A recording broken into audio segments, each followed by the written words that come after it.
Assalamualaikum warahmatullahi wabarakatuh.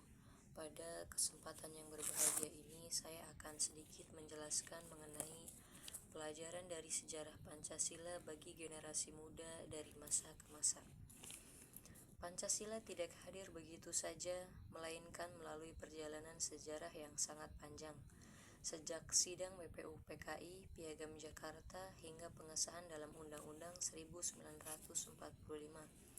Para pendiri bangsa berjuang merumuskan dasar negara yang dapat menyatukan seluruh rakyat Indonesia. Perjalanan ini kemudian berlanjut dalam konteks sejarah bangsa dari masa ke masa. Dari awal kemerdekaan, RIS, demokrasi terpimpin, Orde Baru, hingga masa reformasi. Sebagai generasi muda, sangat penting sekali bagi kita untuk tidak hanya memahami peristiwa-peristiwa tersebut, tetapi juga merefleksikan pelajaran yang dapat diambil untuk menghadapi tantangan zaman di era masa kini. Perkembangan Pancasila dari masa ke masa mencangkup masa pra-kemerdekaan dengan nilai-nilai yang sudah hidup di Kerajaan Nusantara, masa awal kemerdekaan tahun 1945 hingga tahun 1959, di mana Pancasila dijadikan sebagai dasar negara dan menghadapi pemberontakan. Masa Orde Lama tahun 1959 hingga tahun 1966 dengan konsep Nasakom, nasionalisme, agama, dan komunisme.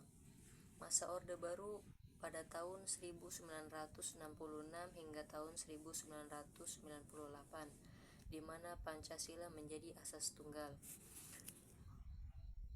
Hingga masa reformasi tahun 1998 sampai dengan sekarang, di mana Pancasila diinterpretasikan secara lebih inklusif namun masih menghadapi banyak sekali tantangan zaman.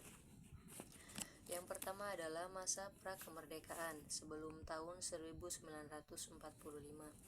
Nilai-nilai Pancasila sudah ada sejak lama dan hidup dalam masyarakat Indonesia, seperti yang terlihat pada era Kerajaan Kutai, Sriwijaya, dan Majapahit. Contohnya adalah semangat persatuan dan kesatuan yang terkandung dalam Sumpah Palapa Gajah Mada dan prinsip Bhinneka Tunggal Ika dalam Kitab Sutasoma karya Empu Tantular. Semangat ini kemudian terwujud dalam peristiwa Kebangkitan Nasional dan Sumpah Pemuda tahun 1928. Yang kedua adalah masa awal kemerdekaan tahun 1945 hingga tahun 1959. Pancasila secara resmi dirumuskan dan ditetapkan sebagai dasar negara setelah kemerdekaan Indonesia dengan pidato Insinyur Soekarno pada 1 Juni 1945 di sidang BPUPKI. Masa ini penuh dengan tantangan dan ancaman terhadap Pancasila, termasuk pemberontakan seperti PKI di Madiun tahun 1948, pemberontakan DI, TI, RMS, dan PRRI atau Permesta. Yang ketiga adalah masa Orde Lama tahun 1959 hingga tahun 1966. Pancasila menjadi alat pemersatu bangsa di tengah pluralisme ideologis yang ada pada masa itu.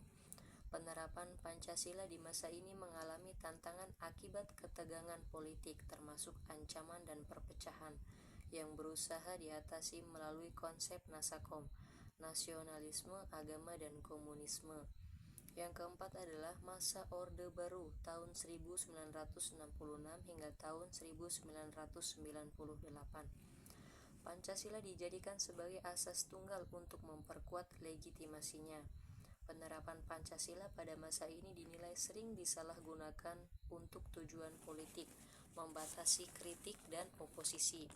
Yang kelima adalah masa reformasi tahun 1998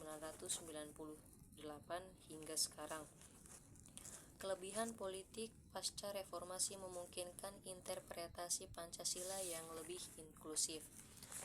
Namun penerapan Pancasila juga menghadapi tantangan baru seperti radikalisasi, intoleransi, dan kesenjangan sosial. Pentingnya untuk terus mengaktualisasikan nilai-nilai Pancasila agar relevan dengan tantangan masa kini. Perkembangan Pancasila dari masa ke masa mengajarkan banyak pesan yang penting bagi bangsa Indonesia. Pancasila bukanlah ideologi yang statis, melainkan ideologi terbuka yang terus-menerus menghadapi tantangan dan dinamika zaman. Berikut merupakan pesan-pesan yang dapat diambil dari perkembangan Pancasila dalam konteks sejarah. Yang pertama adalah Pancasila merupakan jati diri dan konsensus bangsa. Sejarah panjang perumusan Pancasila digali dari nilai-nilai luhur dan pandangan hidup masyarakat Indonesia yang telah ada sejak lama. Proses perumusannya melibatkan para pendiri bangsa yang sepakat menjadikan Pancasila sebagai dasar negara, terlepas dari keragaman suku, agama, dan golongan. Momentum pemersatu. Pancasila terbukti mampu menyatukan berbagai perbedaan dan keragaman yang ada di Indonesia. Semboyan Bhinneka Tunggal Ika yang menyertainya menegaskan bahwa persatuan dapat tercipta tanpa menghilangkan identitas masyarakat yang beragam. Yang kedua adalah tantangan terhadap Pancasila terus muncul.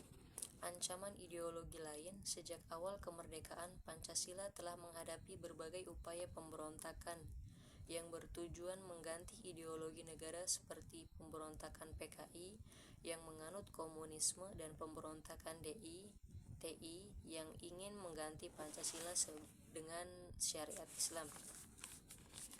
Penyalahgunaan kekuasaan. Pada masa Orde Baru, Pancasila ditempatkan dalam posisi yang sangat kuat melalui program P4.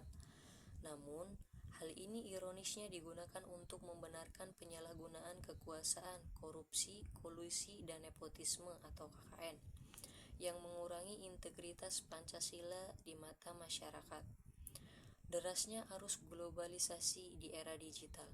Pancasila kembali menghadapi tantangan baru, yaitu penyebaran informasi palsu atau hoaks dan pengaruh ideologi luar yang dapat mengancam nilai-nilai luhur bangsa. Yang ketiga adalah Pancasila membutuhkan implementasi yang konsekuen. Pentingnya aktualisasi. Dinamika sejarah menunjukkan bahwa nilai-nilai Pancasila yang sering mengalami pasang surut dalam pelaksanaannya.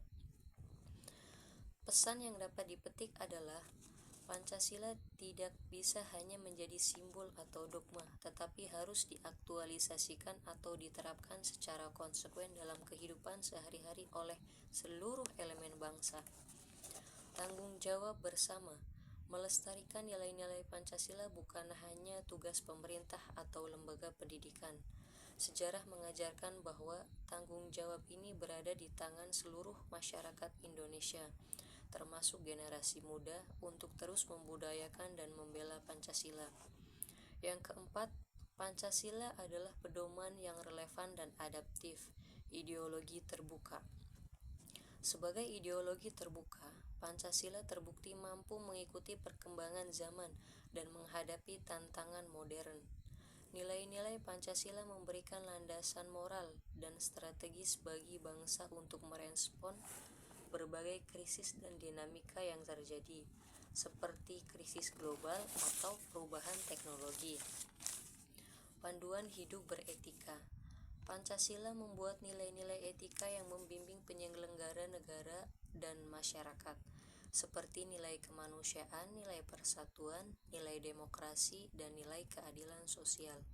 Nilai-nilai ini menjadi kompas moral dalam bersosial, terutama untuk membimbing etika di era digital yang kompleks sekarang ini.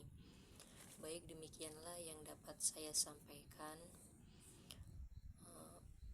Kurang dan lebih mohon dimaafkan. Wassalamualaikum warahmatullahi wabarakatuh.